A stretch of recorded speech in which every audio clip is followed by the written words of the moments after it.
తిమోతికి రాసిన రెండవ పత్రిక. తిమోతికి రాసిన రెండవ పత్రిక మొదటి అధ్యాయము 12వ వచనాన్ని చదువుతున్నాను, దయచేసి గమనించండి. ఆ హేతువు చేత ఈ శ్రమలను అనుభవించుచున్నాను గాని నేను నమ్మిన వానిని ఎరుగుదును గనుక సిగ్గుపడను. నేను ఆయనకు అప్పగించిన దానిని రాబోచున్న ఆ దినము వరకు ఆయన కాపాడగలడని రూఢిగా నమ్ముకొనుచు ఉన్నాను. ప్రభు ఈ వాక్య భాగం దీవించరీతిగా చిన్న ప్రార్థన చేసి, మమ్మల్ని మిక్కిలిగా ప్రేమించి రక్షించినటువంటి మా ప్రియ ప్రభువా, మా యేసయ్య, ఈ యొక్క ఉదయకాల సమయంలో ఇంతవరకు ఆరాధన కార్యక్రమం అంతలో కూడా మీరే సర్వ మహిమ ఘనత పొంది ఉన్నారని నమ్ముచున్నాము నాయన. ఈ సమయంలో నాయన వాక్య ధ్యానంలోనికి ప్రవేశించేట్టుగా చదవబడినటువంటి లేఖన భాగమును మీరు దీవించండి నాయన. నిలువబడిన నేను వట్టివాడను మట్టివాడను మీ యొక్క సిలువ చెంత మరుగుపరిచి పరిశుద్ధాత్మని యొక్క సహాయము ద్వారా మా హృదయాలకు, మా జీవితాలకు, మా నడతకు కావలసినటువంటి మీ యొక్క దివ్యవాక్కును మీరే మాకు వినిపింపచేయుదురని మా ప్రభువును మా రక్షకుడైనటువంటి యేసుక్రీస్తు వారి అతి శ్రేష్టమైనటువంటి నామంలో స్తుతించి వేడుకొనుచున్నాము తండ్రి, ఆమేన్. ప్రభునందు ప్రియులారా, ఇక్కడ మనం చదువుకున్నటువంటి వచన భాగము అపోస్తలుడైనటువంటి పౌలు తన అనుభవంలో నుండి సంఘానికి వ్రాస్తున్నట్లుగా మనం చూడగలుగుతూ ఉంటున్నాం. అనేక సత్యాలు ఆయన అనేక సమయాల్లో వ్రాశాడు. అయితే ఇక్కడ మనం చదువుకున్నటువంటి వచన భాగంలో ఈ శ్రమలను అనుభవించుచున్నాను కానీ నేను నమ్మిన వానిని ఎరుగుదును గనుక సిగ్గుపడను అని ఇక్కడ తెలియచేస్తూ ఉంటున్నాడు. ఒక విశ్వాసికి ఎలాంటి పరిస్థితులు ఎదురైనప్పటికీ, మరి ఎలాంటి కఠినమైనటువంటి సంభవాలు జరిగినప్పటికీ, ఈ విశ్వాస యాత్ర లేకపోతే ఆత్మీయ యాత్ర అనేది ఒక పూల మార్గము కాదు అనేది మనం ఇక్కడ గమనించాల్సినటువంటి విషయం.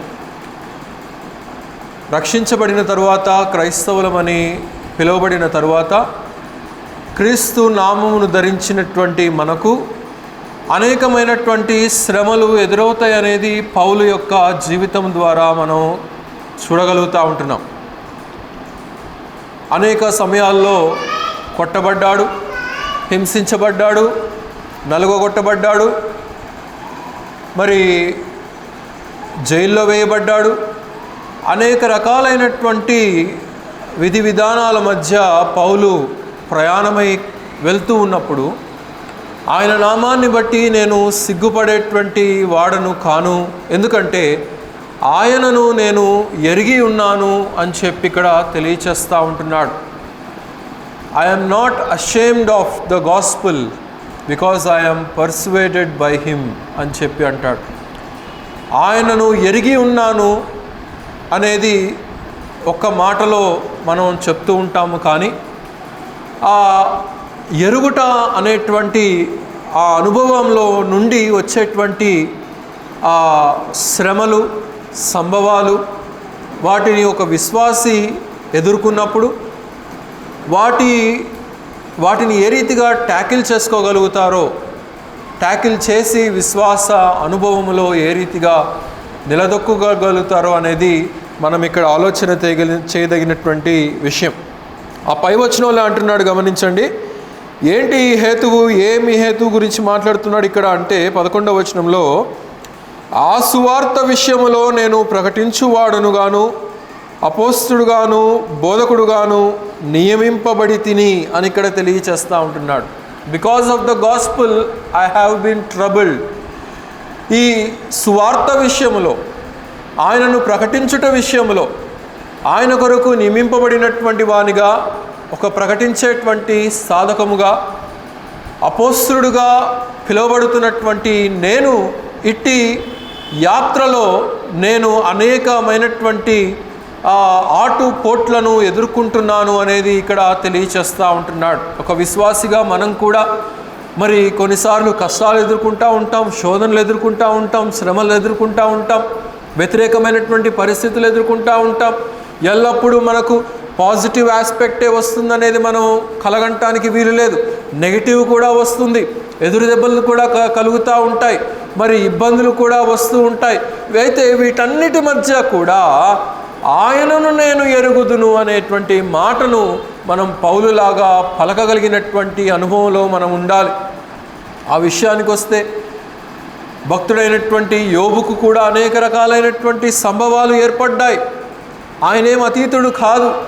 ప్రవక్త అయినటువంటి ఏలియాకు కూడా మరి అంతటి ప్రవక్తగా ఉన్నప్పటికీ, దైవజనుడిగా పిలువబడినప్పటికీ, ఆకాశము నుండి భూమి మీదకి అగ్నిని కురిపించగలిగినటువంటి మరి శక్తి కలిగినటువంటి వాడైనప్పటికీ కూడా మరి కొన్ని శోధనలు ఎదురైనప్పుడు విసుక్కున్నటువంటి వాడిగా మరి మనం గమనించగలుగుతూ ఉంటున్నాం. కనుక ప్రతి విశ్వాసికి కూడా ఈ అనుభవంలో గుండా ప్రయాణించవలసినటువంటి అవసరత ఉన్నది. The spiritual travel is enjoyed with all troubles in this world అనేది మనం ఇక్కడ గమనించాల్సినటువంటి విషయం. అందుకే కీర్తనకారుడు 23:4వ చరణంలో అంటాడు, గాఢాంధకారపు లోయలో నేను సంచరించినను అని చెప్పి ఇక్కడ తెలియచేస్తూ ఉంటాడు. కనుక గాఢాంధకారపు లోయ అంటే గాఢాంధకారంలో కఠినమైనటువంటి చీకటి ఉంటుంది, కఠినమైనటువంటి పరిస్థితులు ఎదురవుతూ ఉంటాయి. అయితే వాటన్నిటి మధ్య నుంచి కూడా ప్రయాణించవలసినటువంటి అవసరత మనకు ఉన్నది అనేది మనం ఇక్కడ గమనించాలి. కొన్నిసార్లు మనం బయట తిరుగుతూ ఉంటున్నప్పుడు మేఘం యొక్క నీడ మనల్ని ఆవరిస్తూ ఉంటుంది. అవునా? చెప్పరేంటండి, మేఘం ఎప్పుడు మేము చూడలేదన్నట్టు ఎక్స్ప్రెషన్స్ పెడతా ఉంటారు. కనుక ఆ మేఘము యొక్క నీడ మన మీద ఆవరించినప్పుడు సూర్యకాంతి తగ్గిపోయినట్లుగా కనబడుతూ ఉంటుంది. అలాగే విశ్వాస యాత్రలో కూడా ఈ సాతానుడి వల్ల ప్రతి విశ్వాసికి ఎదురయ్యేటువంటి ప్రతి పరిస్థితిని కూడా ఎదుర్కోవలసినటువంటి అవసరత ఒక విశ్వాసి మీద ఉన్నది అనేది మనం ఇక్కడ గమనించాలి అనేది మనకి ఇక్కడ తెలియచెప్తా ఉంటున్నాడు. అయితే ఈ విశ్వాస యాత్రలో ముందుకు కొనసాగించబడటానికి మనం కొన్ని విధి విధానాల్ని పాటించవలసినటువంటి వారమై ఉంటున్నాం. రక్షించబడినటువంటి వారంగా, విశ్వాసులంగా, దేవునిని ధరించినటువంటి వారంగా, క్రీస్తును మన హృదయంలో స్వీకరించినటువంటి బిడలంగా కొన్ని కఠినమైనటువంటి విశ్వాస నిర్ణయాలను మనం పాటించవలసినటువంటి బాధ్యత మన మీద ఉన్నది. ప్రియులారా, యూదా పత్రికలో ఒక మాట అంటాడు, చదవండి. యూదా పత్రిక 12వ వచనం చదవండి.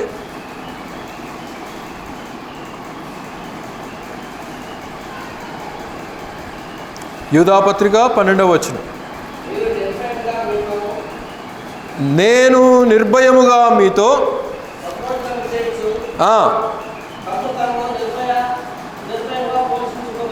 గనుక వీరు నిర్భయముగా మీతో సుభోజనము చేయుచు తమ్మును తాము నిర్భయముగా పోషించుకొనుచు మీ ప్రేమ విందులో దొంగ మెట్టులుగా ఉన్నారు అని ఇక్కడ తెలియచేస్తూ ఉంటున్నాడు. కనుక విశ్వాస యాత్రలో కొన్ని శోధనలు మనకు ఎదురవుతూ ఉంటాయి. అనేక సందర్భాల్లో మనం ఏం చెప్పుకుంటూ ఉంటామంటే బయట వారి వల్ల మనకు శోధనలు కలుగుతూ ఉంటాయి. అంటే ఇతర విశ్వాసాలు కలిగినటువంటి వారితో, అంటే అన్యులతో, క్రైస్తవులమైనటువంటి మనకు ఆపదలు కలుగుతాయని, శోధనలు కలుగుతాయని, ఇబ్బందులు కలుగుతాయని మనం అనుకుంటూ ఉంటాము. కానీ సొంత పరివారములోనే దొంగ మెట్టలు ఉండేటువంటి ప్రమాదం ఉన్నది అని చెప్పి ఇక్కడ తెలియచేస్తూ ఉంటున్నాడు. విశ్వాస యాత్రలో అంటే సంఘాలలో చేర్చబడినటువంటి మరి క్రైస్తవులని పిలువబడేటువంటి వారు అనేక మందిలో ఇలాంటి జీవిత విధానము కలిగినటువంటి వారిగా మనం చూస్తూ ఉంటున్నాం. ఎప్పుడైనా ఒక రివర్లో కానీ ఒక నదిలో కానీ ప్రయాణిస్తూ వెళ్తూ ఉంటున్నప్పుడు ఎప్పుడైనా ప్రయాణించారా? బోట్స్లో ఎంతమంది ప్రయాణించారు ఇక్కడ? ఓడల్లో, ఇంకా ఏమంటారు స్టీమర్స్లో, ఇంకా పెద్ద పెద్ద షిప్స్లో ఎవరైనా ప్రయాణించారా? కనుక ఆ ఓడల్లో ప్రయాణిస్తూ వెళ్తున్నప్పుడు, ఇక్కడ మనకి సిటీలో తక్కువ అనుకోండి, గ్రామాల వైపు కానీ అటు వెళ్ళినప్పుడు ఆ నదిలో చూడటానికి నీరు చాలా నిండుగా కనబడుతూ ఉంటుంది. దూరంగా నడిపేటువంటి యొక్క ఓడ నావికుడు ప్రయాణం చాలా సులువుగా జరుగుతుందని, స్పీడ్ పెంచుతాడు, చాలా చక్కగా ప్రయాణించవచ్చు అని చెప్పి అనుకుంటా ఉంటాడు. కానీ ఆ నది క్రింద అక్కడక్కడ నీరు పైకి బాగానే ఉన్నట్టుగా ఉంటుంది. అక్కడి నుంచి బోట్ వెళ్తుంది, ఓడ ప్రయాణించి వెళ్ళిపోతుందని చెప్పి అనుకుంటారు. కానీ అక్కడ క్రింద మరి శాండ్ ఆల్టిట్యూడ్స్ ఉంటాయి, అంటే ఇసుక దిబ్బలు ఉండేటువంటి అవకాశం ఉన్నది. సడన్గా ఇసుక దిబ్బ కనుక ఆ యొక్క ఓడకు కనుక తగిలిందనుకోండి, ఓడ ఏమైపోతుంది? ఆ ఇసుకలోనికి కూరుకొని పోతుంది. కొన్నిసార్లు ఆ ఓడ బ్రద్దలైపోయేటువంటి అవకాశము కూడా ఉన్నది. అపోస్తలుడైనటువంటి పౌలు కూడా ఒకసారి ప్రయాణిస్తూ వెళ్తున్నప్పుడు అలాంటి అనుభవమే తనకు ఎదురయ్యింది. ప్రయాణిస్తూ వెళ్తూ ఉంటుండగా ఓడ అమరము ఇసుక దిబ్బకు తగిలి ఓడ బద్దలైపోయినట్లుగా మనం చూస్తూ ఉంటున్నాం. అలాగే విశ్వాస యాత్ర కూడా అంతా బాగానే ఉంది, నా చుట్టూ బాగానే ఉంది, నా పరిస్థితులన్నీ బాగానే ఉన్నాయి, నా అనుకూలతలన్నీ బాగానే ఉన్నాయని చెప్పి విశ్వాస యాత్ర సులువుగా కొనసాగిపోతుందని చెప్పి అనుకుంటున్నప్పుడు సాతానుడు ఏం చేస్తాడంటే ఆ ఇసుక దిబ్బ గనక ఆ ప్రయాణానికి ఎదురైనట్లుగా కష్టాలను, శ్రమలను, ఇక్కట్లను విశ్వాసులకు తెచ్చి పెడతాడు అనేది మనం ఇక్కడ గమనించదగినటువంటి విషయం. అందుకే యేసుక్రీస్తు వారు ఒకసారి అంటాడు, పాములలాగా తెలివిగలిగినటువంటి వారిగా ఉండి పావురాల్లాగా పరిశుద్ధులుగా మీరు ఉండండి అని చెప్పి తెలియచేస్తూ ఉంటాడు. Be as wise as serpents and be holy like doves. చాలామంది ఏమనుకుంటారంటే పాముల్లాగా కుయుక్తిగా ఆలోచన చేస్తూ ఉంటాము, కానీ తెలివిగా ఆలోచన చేయవలసినటువంటి అవసరత ఉన్నది. ఎందుకంటే ఎటు నుంచి ఏది వస్తుందో, సాతానుడు ఏ వైపు నుంచి మనల్ని ముంచటానికి ప్రయత్నిస్తాడో, మనం విశ్వాసములో నుండి వెనకంజ వేయటానికి, ప్రార్థనలో వెనకబడటానికి, ఆరాధనలో వెనకబడటానికి, స్తుతులు చెల్లించట్లో వెనకంజ వేయటానికి, సహవాసంలో వెనకంజ వేయటానికి వాడికి అనేక రకాలైనటువంటి మరి అవకాశాలు వాడు చూసుకుంటూ ఉంటాడు. అయితే మనము అతి జాగ్రత్తగా ప్రవర్తించవలసినటువంటి అవసరత మన మీద ఉన్నది ప్రియులారా. ఎందుకంటే క్రీస్తు యొక్క ఉద్దేశం ఒకటే, యేసు ప్రభు వారి యొక్క ఉద్దేశం ఒకటే. ఏదో ఒక సమయాన ఆయనలో ఉన్నటువంటి ప్రకాశము, ఆయనలో ఉన్నటువంటి గుణలక్షణాలు, ఆయనలో ఉన్నటువంటి ప్రేమ, ఆయన నేచర్లో ఉన్నటువంటి క్వాలిటీస్ ఏవేవైతే ఉన్నాయో అవన్నీ కూడా మనము ప్రతిబింబింప చేయాలి అనేదే ఆయన యొక్క ఉద్దేశమైంటున్నది. ఆత్మీయమైనటువంటి జీవిత విధానంలో ఆయనలో ఉన్నటువంటి ఆత్మీయతను మనం కూడా నేర్చుకోవలసినటువంటి వారమైంటున్నాం. మనం కూడా ఇందాక చదివాం కదా ఆరాధనలో, క్రీస్తు యేసునకు కలిగిన ఈ మనస్సు మీరును కలిగి ఉండుడి అని చెప్పి తెలియచేస్తూ ఉంటున్నాడు. కనుక at some point of time we must reflect the glory of Christ. ఆయనలో ఉన్నటువంటి మహిమను మనం కనుపరచవలసినటువంటి వారమైంటున్నాం. ఈ లోకంలో ఉన్నటువంటి ఆధిక్యతలను మనం చూసుకుంటా ఉంటే ఆత్మీయమైనటువంటి జీవితంలో మనం ఎప్పటికీ ముందుకు వెళ్ళలేం.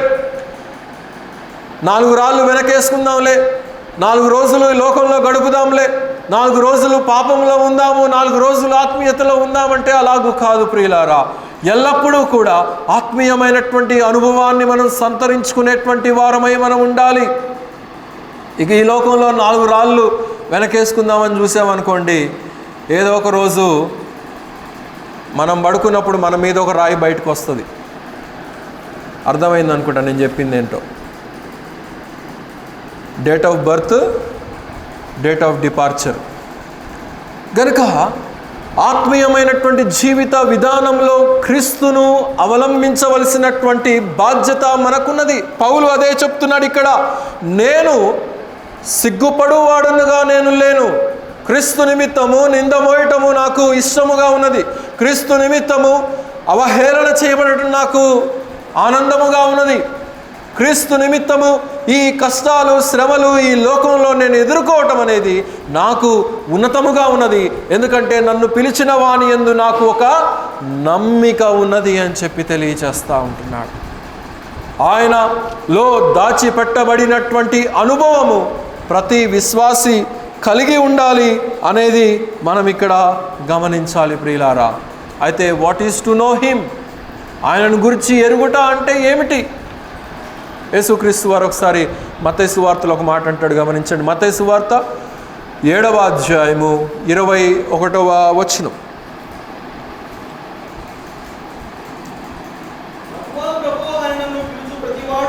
ప్రభువా ప్రభువా అని నన్ను పిలుచు ప్రతివాడు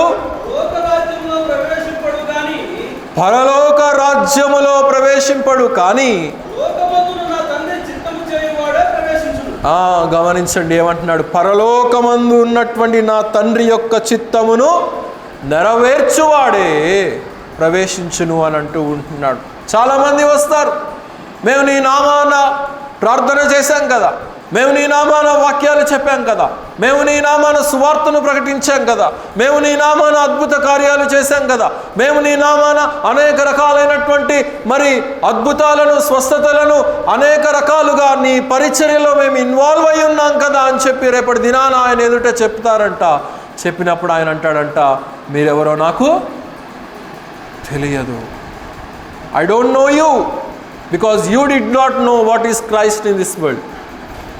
క్రీస్తు ఎవరో నీవు నీ జీవితంలో నీవు కనుపరచలేకపోయావు, తెలుసుకోలేకపోయావు, నడవలేకపోయావు, జీవించలేకపోయావు. కనుక రేపటి దినాన ప్రభువు కూడా అదే మాట నిన్ను తిరిగి అంటాడు అనేది మనం ఇక్కడ గమనించాలి. వీరు పరిచర్యలోనే ఉన్నారు, బోధకులుగా ఉన్నారు, సంఘ పెద్దలుగా ఉంటున్నారు, అనేక రకాలైనటువంటి సేవా కార్యక్రమాలలో ఇన్వాల్వ్ అయి ఉన్నప్పటికీ కూడా they did not change their mind, they did not change their hearts.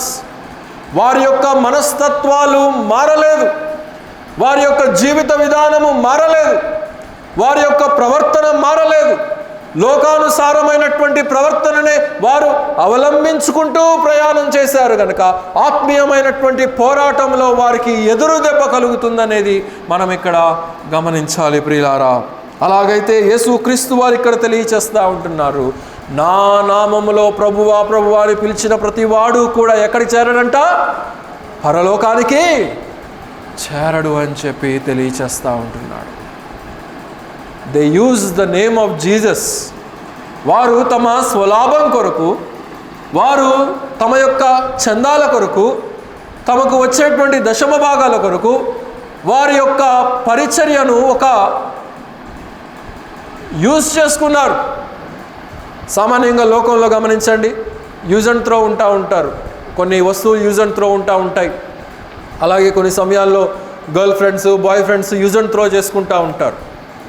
అలాగే యేసు క్రీస్తు యొక్క నామాన్ని కూడా, యేసు యొక్క పరిచర్యను కూడా, దేవుని యొక్క నామాన్ని కూడా తమ స్వలాభము కొరకు ఉపయోగించుకునేటువంటి సంఘాలు, సేవకులు, బిషప్పులు, పాస్టర్లు నేడు లోకంలో అనేకమైనటువంటి వారు కనబడతా ఉంటున్నారు. అయితే పౌలు అంటూ ఉంటున్నాడు, నేను ఆయనను ఎరుగుదును అని చెప్పి ఇక్కడ తెలియచేస్తూ ఉంటున్నాడు. ప్రియులారా, మనం ఎరిగామా ఆయనను? మనము తెలుసుకున్నామా ఆయనను?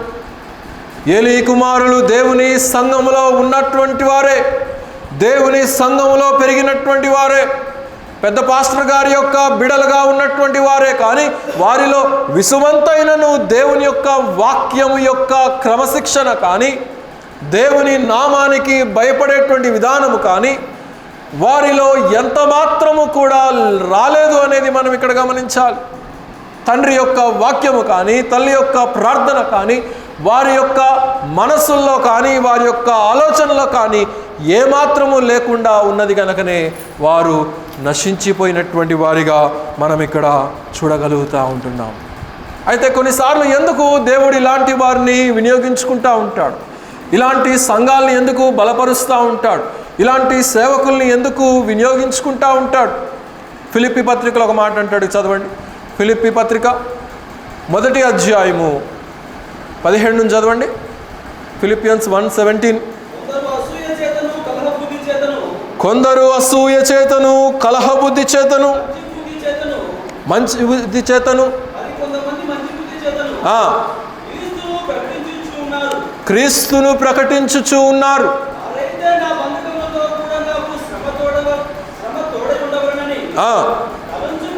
తలంచుకొని శుద్ధ మనస్సుతో కాక కక్షతోను క్రీస్తును ప్రకటించుచు ఉన్నారు.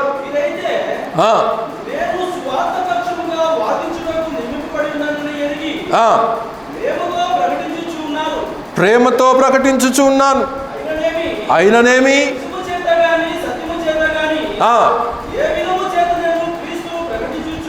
ఏ విధము చేతనైనను క్రీస్తును ప్రకటించవలెను. గనుక కక్ష చేతనైనను మిష చేతనైనను the gospel of Christ must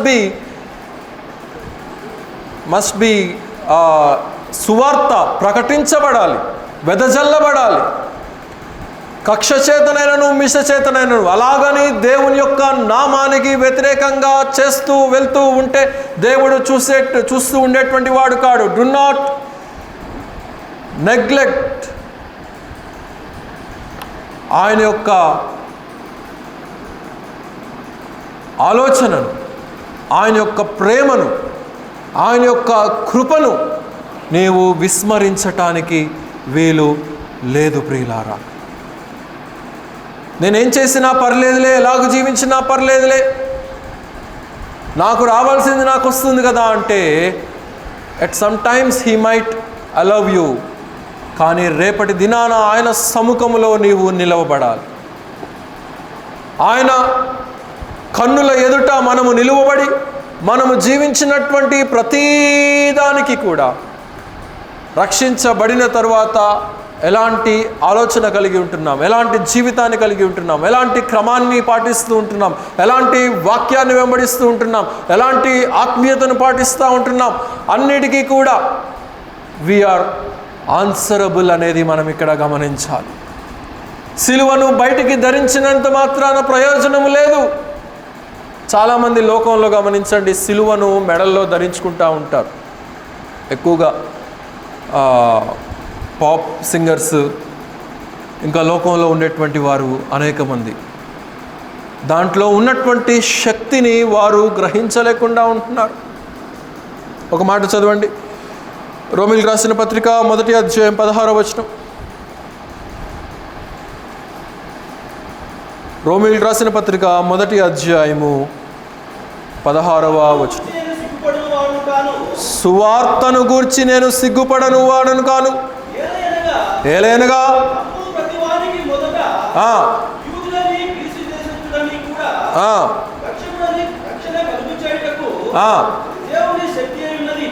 ఏమై ఉందంట, అది దేవుని యొక్క శక్తి ఏమై ఉన్నది. Cross is the permanent power of Christ.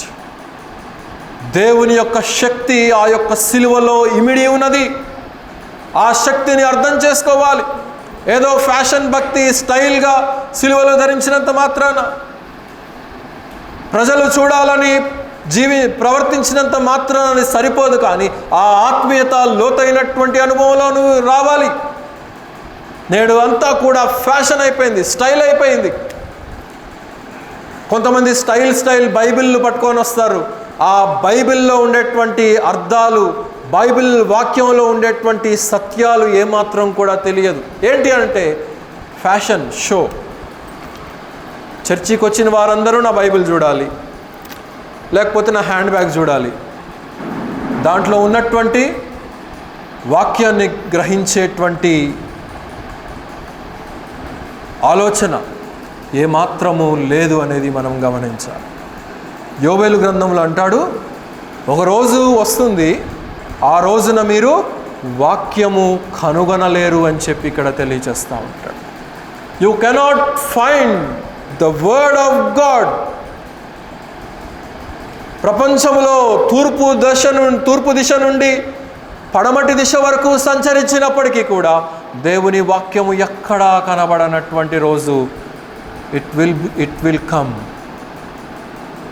కనుక సమయం ఉన్నప్పుడే ఆయనను వెంబడించవలసినటువంటి వారమై ఉంటున్నాం. సమయం ఉన్నప్పుడే వాక్యాన్ని పుష్కలంగా మన హృదయాల్లో కాచుకోవలసినటువంటి వారమై ఉంటున్నాం. సమయం ఉన్నప్పుడే ఆయనను సంపూర్ణంగా ఎరగవలసినటువంటి వారమై ఉంటున్నాం. ఆయనను ఎరగాలి, ఆయన ద్వారా ఎరగబడవలసినటువంటి వారమై ఉంటున్నామనేది మనం ఇక్కడ గమనించాలి. లూకాసు సువార్తలో ఒక మాట అంటాడు, గమనించండి. లూకాసు సువార్త 13:27, 26, 27 చూడండి. లూకాసు సువార్త 13. అప్పుడు ఆయన, మీరు ఎక్కడి వారో మిమ్మును ఎరుగనని. అక్కడ ప్రవేశ ద్వారం ఉంటుంది. యెరూషలేములోకి ప్రవేశించినప్పుడు 22 చూడండి.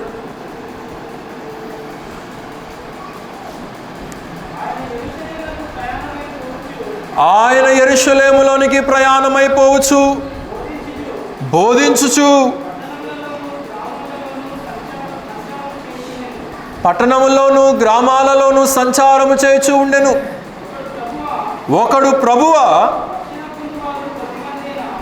రక్షణ పొందువారు కొద్దిమంది అయినా, ఆయన వారిని చూచి ఇరుకు ద్వారమున ప్రవేశించటానికి పోరాడండి.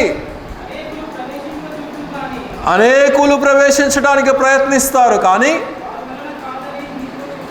వారి వలన కాదు. Because the way which has been established into life is very narrow. అది చాలా సన్నని మార్గము, అది చాలా చిన్నని మార్గం. జీవమునకు దారి నడిపించేటువంటి మార్గము ఇరుకైనటువంటి మార్గం. ఆ మార్గములో కష్టాలు వస్తాయి, ఆ మార్గములో ఇబ్బందులు వస్తాయి, ఆ మార్గములో శ్రమలు వస్తాయి, ఆ మార్గంలో సర్పాలు ఎదురవుతాయి, ఆ మార్గంలో సాతానుడు ఎదురవుతాడు. ఆ మార్గము కఠినమైనటువంటి మార్గమే, కానీ అందులో ప్రయాణించవలసిందే. నేను ప్రయాణించలేను అనంటే we will be left behind. మనము విడవబడతాము. గనుక ఆ మార్గములోనికి ప్రయాణించి దానిని సాధనం చేసుకోవటానికి మనం ఇష్టపడాలి. కొన్నిసార్లు గమనించండి, ఎప్పుడైనా బయటికి వెళ్ళినప్పుడు కొన్ని రోడ్డు మార్గాలు సరిగ్గా ఉండవు. ఎంత కారులో ప్రయాణించినప్పటికీ కూడా ఆ రోడ్డు దాటేసరికి ఆ రోడ్డు గుంటలుండి, గోతులుండి, మట్టి మార్గాలుండి, సరైనటువంటి ప్రాపర్ రోడ్స్ లేక ప్రయాణించినప్పుడు బండి దిగేసరికి ఏమనిపిస్తుంది? నడువంతా కూడా కదిలిపోయినట్టు అనిపిస్తూ ఉంటుంది. వెన్నుపూసంతా కూడా దాని స్థానము తప్పిపోయినట్టు అనిపిస్తూ ఉంటుంది. అదే కొన్నిసార్లు నేషనల్ హైవేస్లో ప్రయాణిస్తూ వెళ్తూ ఉంటే ఎంత దూరమైనా కానీ ఎలాంటి అలసట అనేది కనబడదు. అది శరీరానికి సంబంధించినటువంటిది. కానీ ఆత్మీయమైనటువంటి ప్రయాణంలో యేసుక్రీస్తు వారు ఇక్కడ తెలియజేస్తూ ఉంటున్నారు, you must go through this narrow way. ఈ ఇరుకైనటువంటి మార్గములో గుండా నీవు ప్రయాణించవలసిందే. Because broad is the way that leadeth to destruction అంటాడు. విశాలమైనటువంటి మార్గము నాశనానికి నడిపేదిగా ఉంటుంది, నరకానికి నడిపేదిగా ఉంటుంది. పాప కూపములో కూరుకుపోయేదిగా అది ఉంటుంది అనేది మనం ఇక్కడ గమనించాలి ప్రియులారా. అలాగైతే ఏ మార్గములో గుండా మనం ప్రయాణిస్తూ ఉంటున్నాం? ఆయనను పరిపూర్ణంగా ఎరిగి ఆయనకు తగినటువంటి జీవిత విధానాన్ని జీవించి ఆయన ఆత్మీయతలో మనం కూడా పాలివారమై మనము జీవించవలసినటువంటి అవసరత ఉన్నది. కనుక వీ మస్ట్ నో హిమ్. ఆయనను పరిపూర్ణంగా తెలుసుకోవాలి. కొన్నిసార్లు గమనించండి, పెళ్ళిళ్ళలో ఆ పెళ్ళంటూ ఏంటో సరిగ్గా అవగాహన లేనటువంటి వారిని పెళ్ళి చేయమని చెప్తా ఉంటారు. ఒక సరి అయినటువంటి జీవిత విధానము లేనటువంటి వారిని మీరు వచ్చి మా పెళ్లి చేయండి పాస్టర్ గారు, మా పెళ్లి చేయండి బిషప్ గారు అని చెప్తా ఉంటారు. వాడు అప్పటికే 2-3 పెళ్ళిళ్ళు చేసుకొని ఉంటాడు. లేకపోతే ఇందులో మరి ఒక కేసు ఉంటుంది, అసలు పెళ్ళంటే ఏంటో తెలియకుండా, సంసారం అంటే ఏంటో తెలియకుండా, వాడికి చాప మీద పడుకోవటమే తెలుసు కానీ సంసారం అంటే ఏంటో తెలియకుండా పెళ్ళిళ్ళు చేయటానికి వచ్చేస్తూ ఉంటారు. కనుక ఈ చేసేటప్పుడు, ఆ పెళ్లి ప్రమాణాలు చేయించేటప్పుడు ఆ వ్యక్తి ఒక పెళ్లిని గురించి, దేవుడు నియమించినటువంటి నియమాన్ని గురించి, దేవుడు ఏర్పాటు చేసినటువంటి ఆ యొక్క బంధాన్ని గురించి, ఆ పవిత్రతను గురించి ఒక పరిపూర్ణమైనటువంటి అవగాహన కలిగినటువంటి వారై ఉండాలి. పరిపూర్ణమైనటువంటి అవగాహన అన్నాను కదా అని ఏ 60 పెళ్ళిళ్ళు చేసుకున్నోడో 100 పెళ్ళిళ్ళు చేసుకున్నోడో తీసుకొచ్చి పెళ్ళిళ్ళు చేయించమని కాదు దాని యొక్క అర్థం. కనుక దాని యొక్క పరిపూర్ణతను అర్థం చేసుకున్నటువంటి వారు ఆ కార్యాలను చేయవలసినటువంటి బాధ్యత మన మీద ఉన్నది ప్రియులారా. కొన్నిసార్లు అంటారు, యేసు ప్రభు వారు కానా పెళ్లిలోకి వెళ్ళారు కదండి, అప్పటికి ఆయనకి పెళ్ళయిందా అండి అని చెప్పి అంటూ ఉంటారు. యేసు ప్రభువుతో పోల్చుకునేటువంటి ఆత్మీయత మనకు ఉన్నదా? మాట అంటే యేసు ప్రభు వారితో పోల్చుకోవటానికి మనం బయలుదేరిపోతూ ఉంటాం.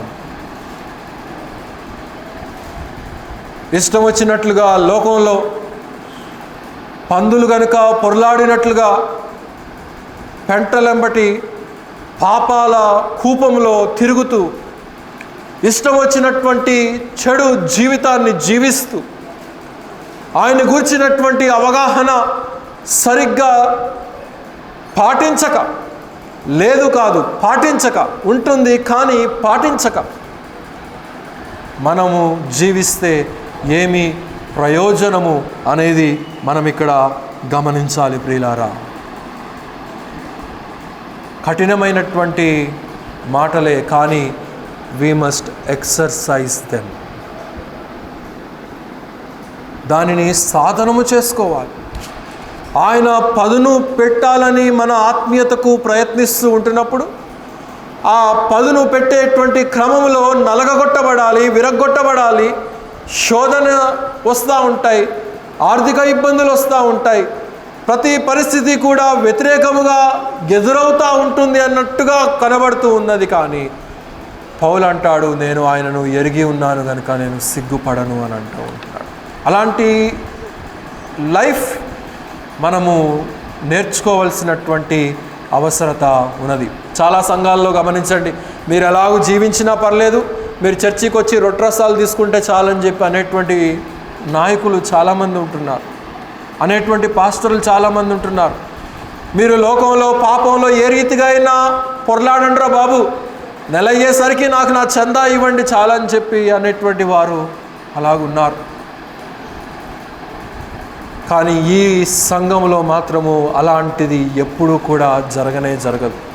ఒక క్రమము, ఒక క్రమశిక్షణ, ఒక స్పిరిచువల్ డిసిప్లిన్ అనేది ఇక్కడికి వచ్చేటువంటి ప్రతి విశ్వాసి కూడా దాని ప్రకారమైనటువంటి విధి విధానాల్ని పాటించవలసినటువంటి అవసరత ఎంతైనా ఉన్నది. దాన్ని పాటించలేనటువంటి వారు, దానిని లోబడలేనటువంటి వారు చాలామంది వెళ్ళిపోయారు.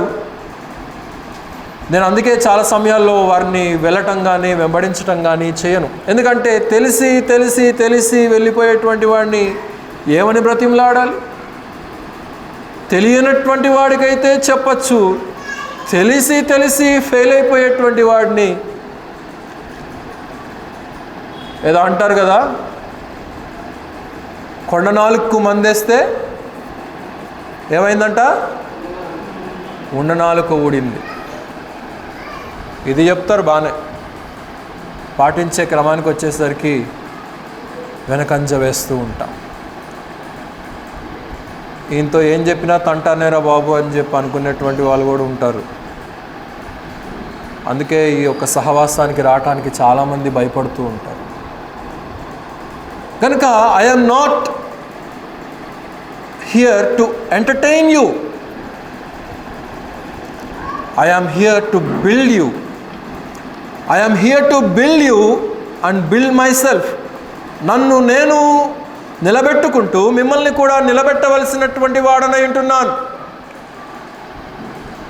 నేను ఇక్కడేదో మీరు అన్నదల్లా నేను చేసుకుంటూ వెళ్ళిపోయి బైబిల్ని ప్రక్కన పెట్టేసి, వాక్యాన్ని ప్రక్కన పెట్టేసి, క్రమాన్ని ప్రక్కన పెట్టేసి, ఆరాధనలో ఉండవలసినటువంటి జీవిత విధానాన్ని ప్రక్కన పెట్టేసి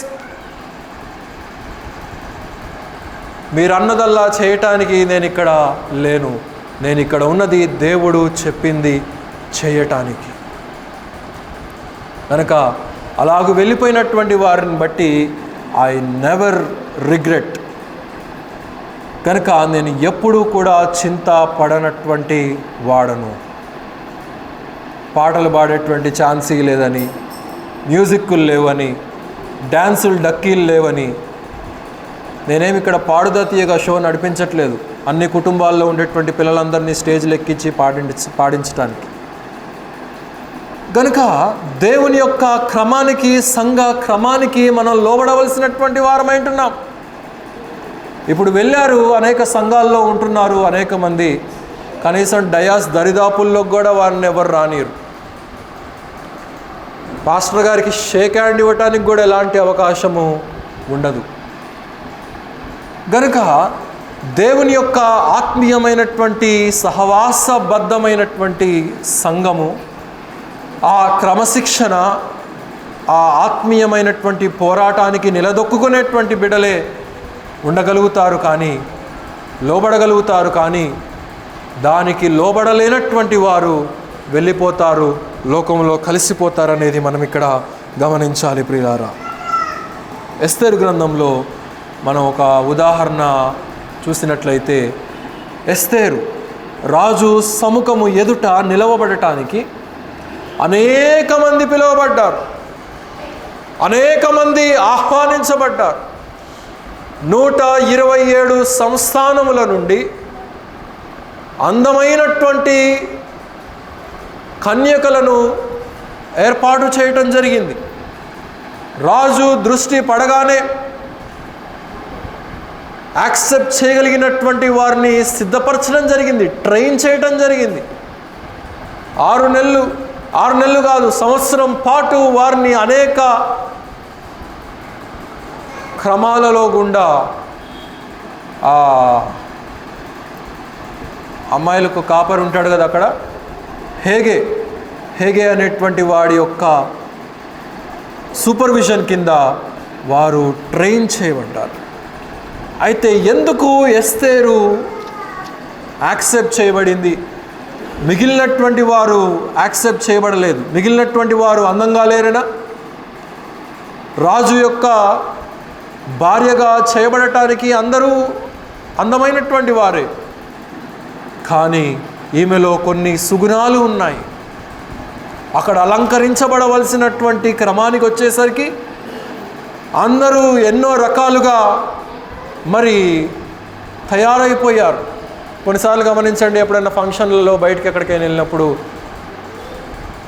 ఇలా అంటానికి క్షమించండి, కానీ కొంతమంది గంగిరెద్దులు తయారైనట్టు తయారవుతూ ఉంటారు.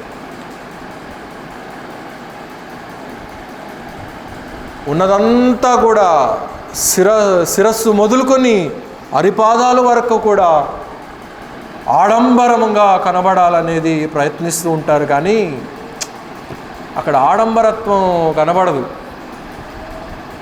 వికారం కనబడుతూ ఉంటుంది.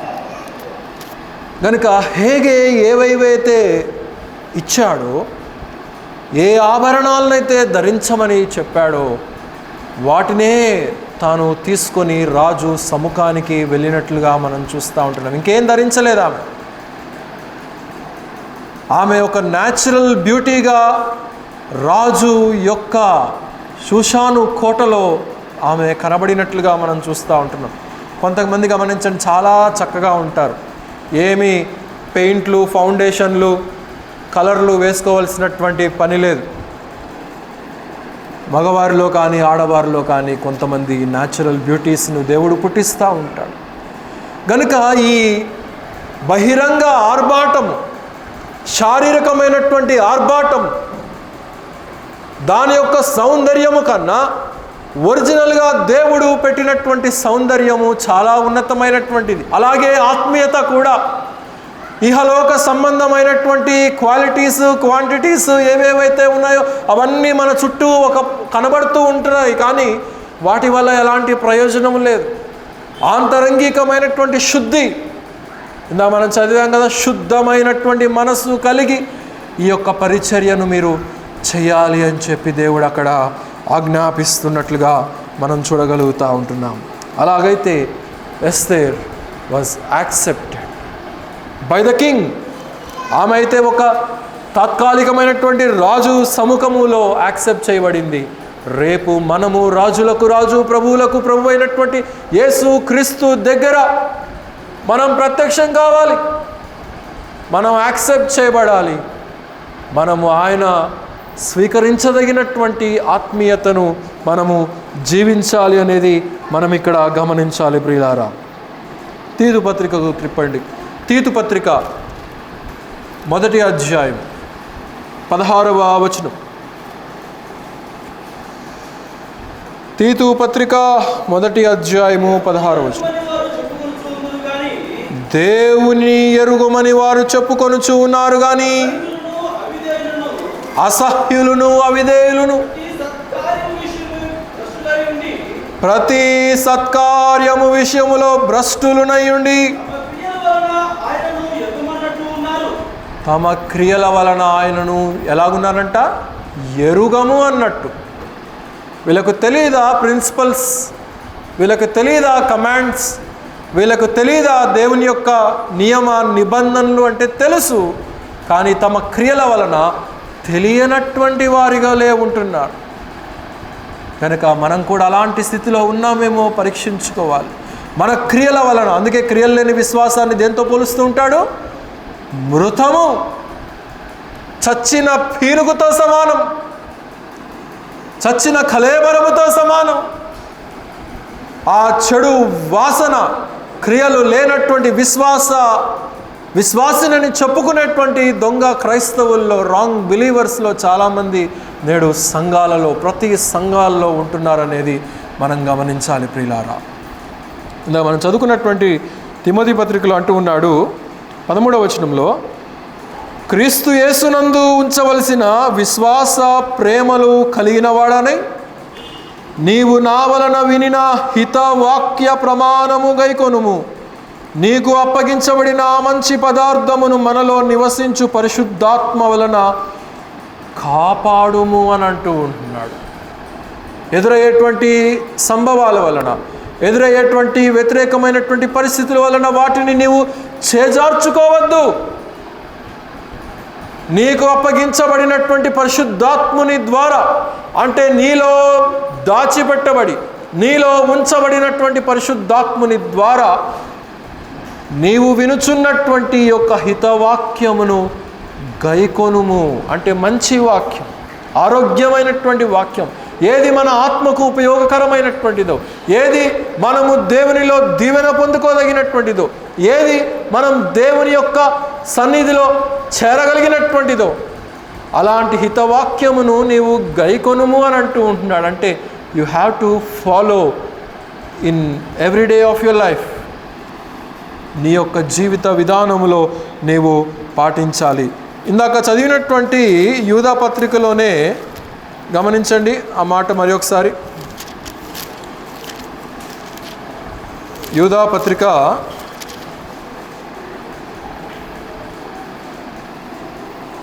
12వ వచనంలో, తమ్మును తాము నిర్భయముగా పోషించుకొనుచు మీ ప్రేమ విందులలో దొంగ మెట్టులుగా ఉన్నారు. వీరు గాలి చేత ఇటు అటు కొట్టుకొని పోవు నిర్జల మేఘములుగాను, కాయలు రాలి ఫలము లేక 2 మారులు చచ్చి వేళ్లతో పెళ్ళగింపబడిన చెట్లుగాను ఉన్నారు అని చెప్పి ఇక్కడ తెలియచేస్తూ ఉంటున్నాడు.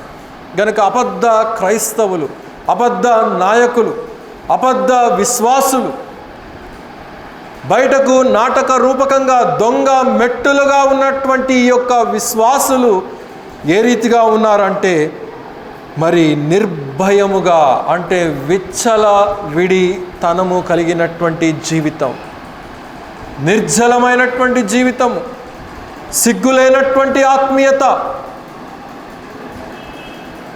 కొన్నిసార్లు చాలా బాధేస్తుంది ఇలాంటి కఠినమైనటువంటి పదజాలన ఉపయోగించటానికి. కానీ నేడు ప్రపంచంలో ఉన్నటువంటి క్రైస్తవ్యాన్ని గమనించినప్పుడు అలాంటి పరిస్థితుల్లో కూరుకుపోయినటువంటి సంఘాలు, వాటిని సరిచెయ్యలేనటువంటి నాయకులు ఉన్నప్పుడు చాలా విచారించదగినటువంటి అంశంగా కనబడుతూ ఉంటుంది. కనుక వీళ్ళు ఏ రీతిగా ఉన్నారంటే, 2 మారులు చచ్చి ఆత్మీయతను వెంబడించేటువంటి వారు ఒకసారి లోకానికి చనిపోవాలి, మరి ఒకసారి దేవునికి పుట్టాలి, జీవానికి పుట్టాలి, 2వ జన్మలో జన్మించాలి. కానీ వీరు ఏ రీతిగా ఉన్నారంటే 2 మారులు చచ్చిపోయారు. శరీరంలో చచ్చిపోయారు, ఆత్మలో చచ్చిపోయారు. No use, because there is no fruit from their lifes. మత్తయి సువార్త 7వ అధ్యాయంలో ఒక మాట అంటాడు, చదవండి. మత్తయి సువార్త 7వ అధ్యాయము 15వ వచనం నుండి చదవండి. Matthew the Gospel, chapter 7, verse 15. అబద్ధ ప్రవక్తలను గురించి జాగ్రత్త పడుడి. వారు గొర్రె చర్మమును వేసుకొని మీ యొద్దకు వత్తురు గాని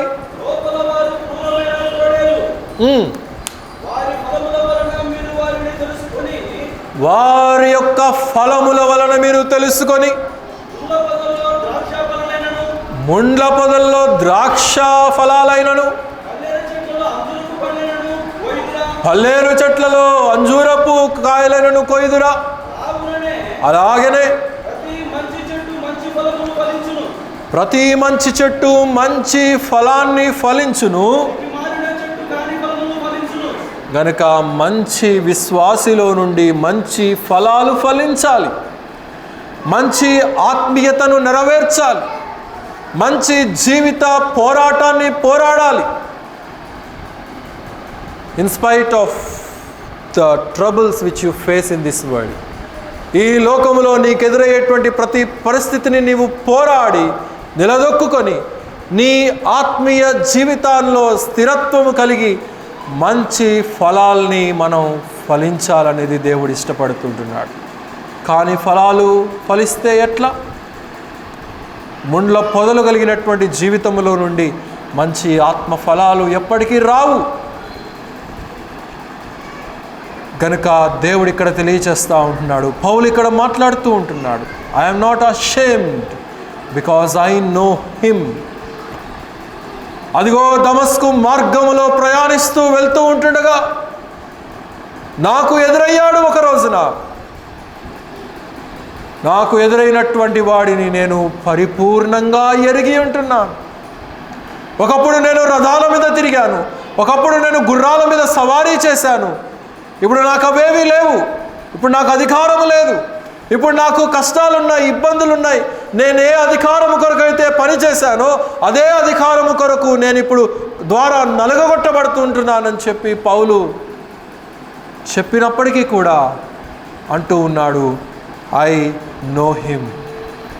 రాబోచున్న దినాన ఆయన ఎదుట నేను నిలబడాలి గనక ఐ నో హిమ్ అని చెప్పి తెలియచేస్తూ ఉంటున్నాడు. కనుక మంచి జీవిత విధానము, మంచి ఆత్మీయ ఫలితాలను పాటించే వారికి ఆఖరికి ఒక మాట చెప్పి నేను ముగిస్తాను.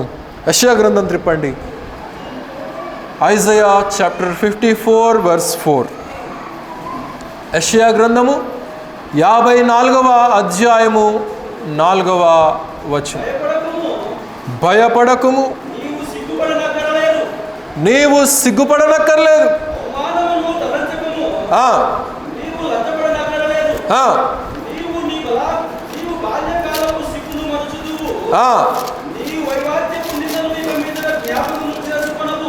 నిన్ను సృష్టించిన వాడు నీకు భర్తయ్యుండును. సైన్యములకు అధిపతి అని యెహోవా అని ఆయనకు పేరు.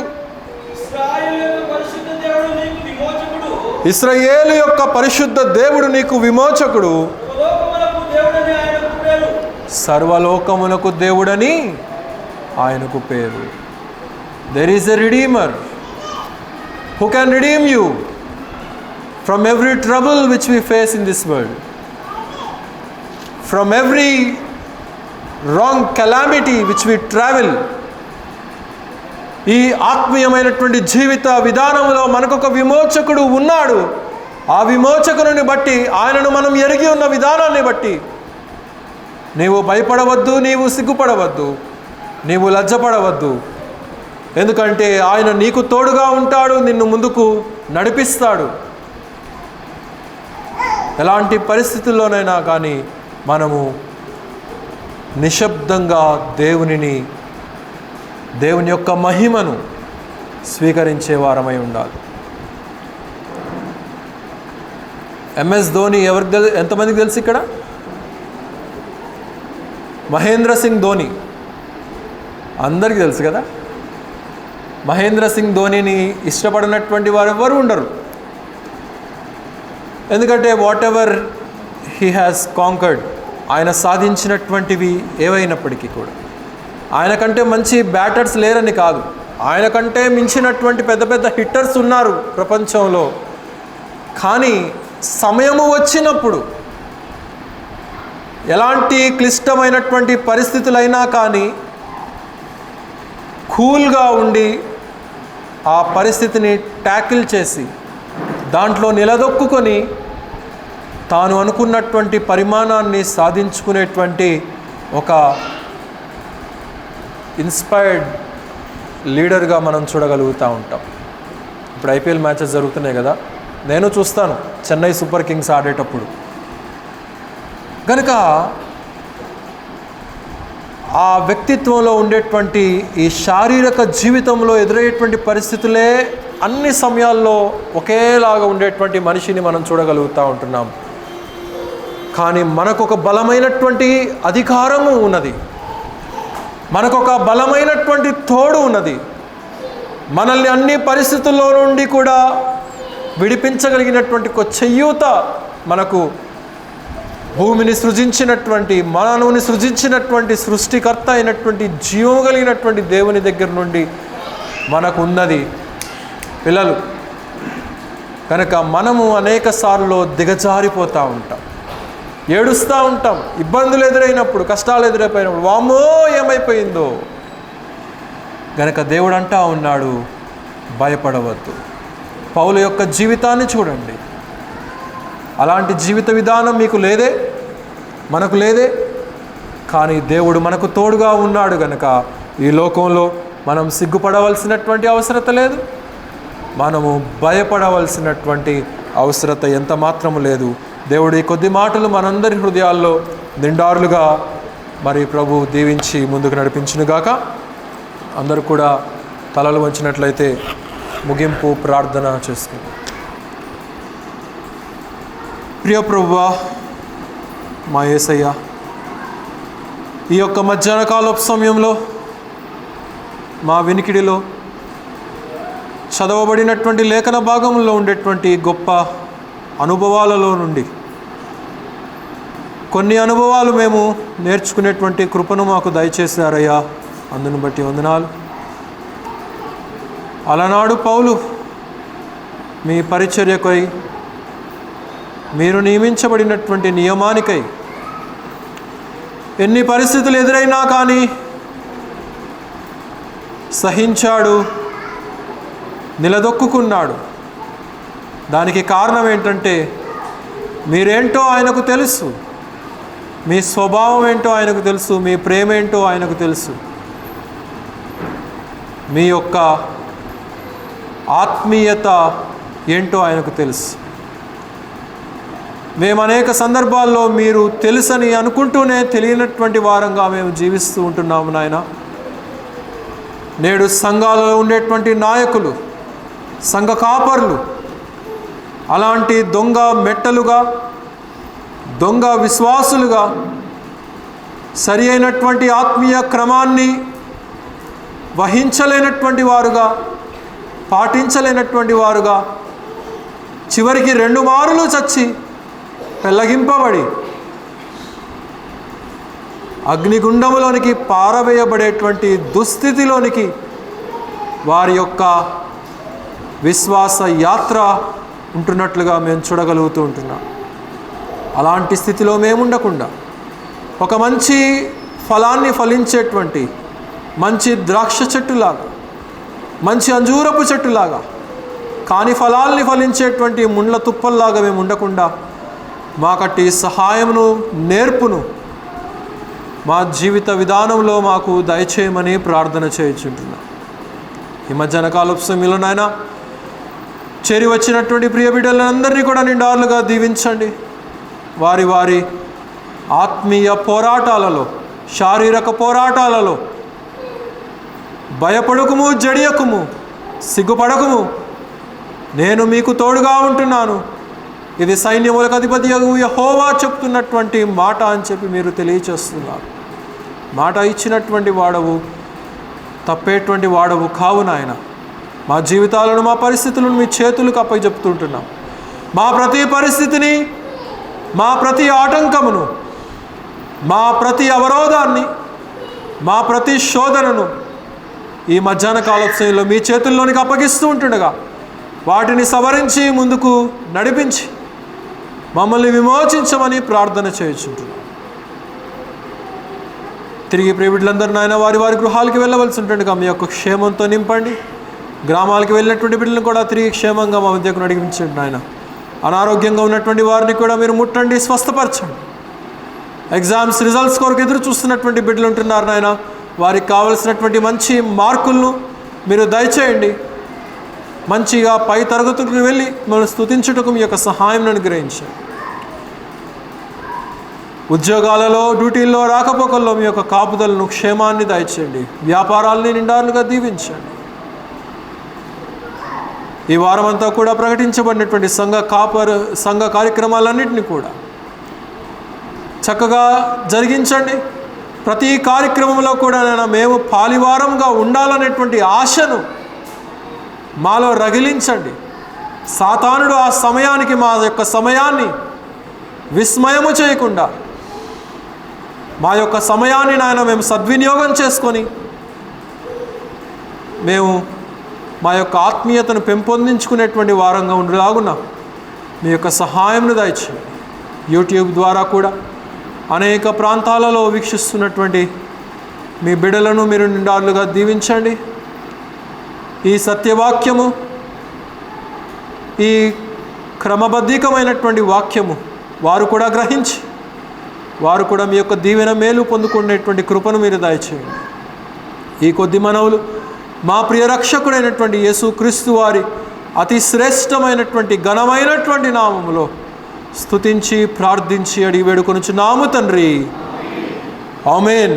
మన తండ్రి అయినటువంటి దేవుని యొక్క ప్రేమయు, మన ప్రభువును మన రక్షకుడైనటువంటి యేసుక్రీస్తు వారి యొక్క కృపయు, పరిశుద్ధాత్ముని యొక్క అన్యోన్య సహవాసము, సంపూర్ణ విధేయత మనందరికీ సదాకాలం తోడి నడిపించునుగాక. ఆమేన్. అందరికీ వందనాలండి. సెలవు తీసుకుంటాం.